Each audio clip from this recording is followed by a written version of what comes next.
Assalamu alaikum wa rahmatullahi wa barakatuh. Kur flasim sot për parashikimin, ajo që quhet future modeling dhe simulimin e skenareve në inteligjencën artificiale, mendojmë se kemi të bëjmë me shkencat më moderne. Tash janë shpik ato, tash janë zbulu. Por ajo që është befasuese, është se këto metodologji kanë lindur në mënyrë praktike me shkollën e imamit të madh Imam Ebu Hanifes rahimullahu taala para më shumë se 13 shekush. Kur ai e themeloi një model unik të mendjes kolektive dhe vendimmarrjes së bazuar në modele. Shkolla e Ebu Hanifes ishte laboratori i parë i simulimit juridik. Ajo shkollë dallohej me disa gjëra. E para, komisioni i 40-ave, ekip multidisciplinar që sot i ngjan laboratoreve të inteligjencës artificiale.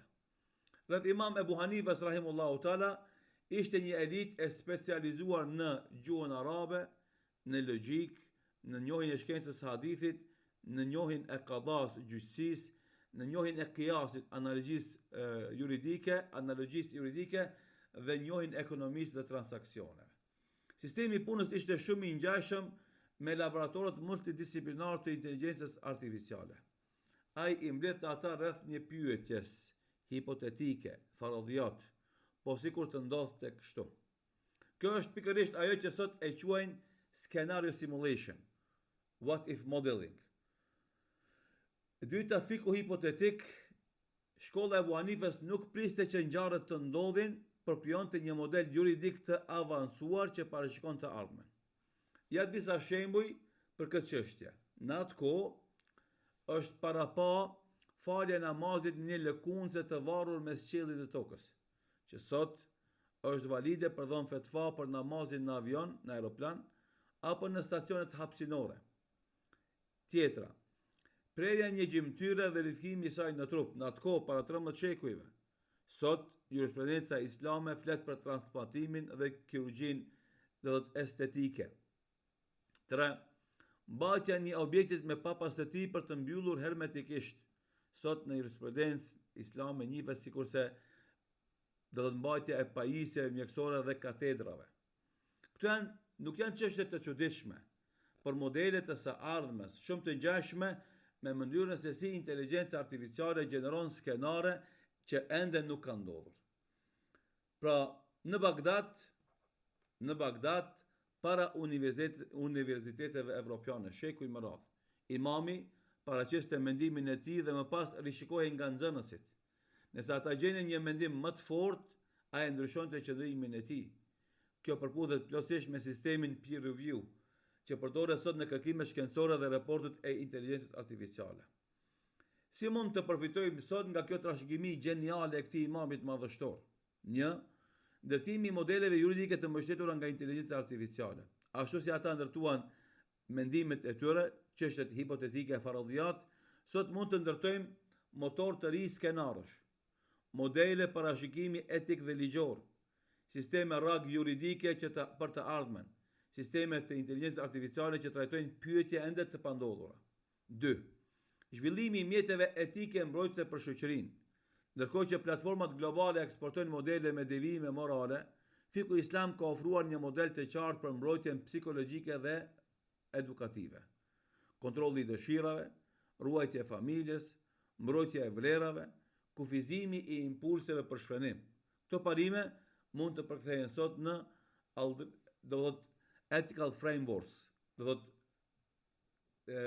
kufizime etike për trajtimin e përmbajtjes, pornografisë dhe varësisë digjitale. 3. Ndërtimi i platformave arsimore sipas metodës së konsultimit shkencor, platforma diskutimi, motore kërkimi juridik me inteligjencë artificiale, modeling fikhor, panele shkencore digjitale sipas modelit të komisionit të 40-ave. Cili është mesazhi nga gjithë kjo për muslimanët e sotit? Trashëgimia jon nuk ishte tekst i ngrirë, por model i parë islam për ndërtimin e së ardhmes. Fiku nuk ishte i përqendruar te çudit, por te parandalimi i sprovave, mbrojtja e familjes, rregullimi i sjelljes, trajtimi i realitetit para se të ndodhë, ndërtimi i personalitetit të balancuara. Zotërimi i kësaj trashëgimie është një avantazh strategjik në epokën e inteligjencës artificiale, sepse ne kemi një metodë që balancon arsyeën dhe vlerat, lirinë dhe disiplinën, realitetin dhe të ardhmen. Një kolumn e shkruar nga një portal i cili merret me studimin e inteligjencës artificiale që quhet Midat.ai dhe që është një shkrim i jashtëzakonshëm që tregon thellësinë e mendimit islam praktikisht të dëshmuar shumë shekuj përpara. E sfida ngelet sot që muslimanët vazhdojnë me atë logjikën e atyre kolozëve të islamit, e të ofrojnë zgjidhje dhe alternativa për realitetin e sotit. E jo ne të bëhemi konsumator të produkteve të tjerëve, të cilat produkte po dëshmohet vazhdimisht se u mungojnë vlerat bazike, parimet kryesore për ta mbrojtur produktin e tyre intelektual, kulturor, filozofik nga keqpërdorimi dhe lajthitja, siç po ndodh në botën perëndimore sot.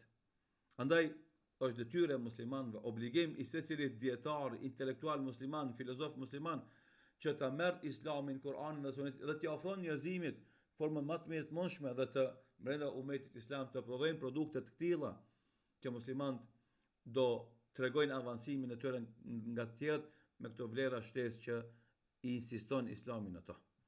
Allahu dhu xhalal na mundsof që vazhdimisht të shërbejmë këtë fe dhe këtë popull dhe këtë botë.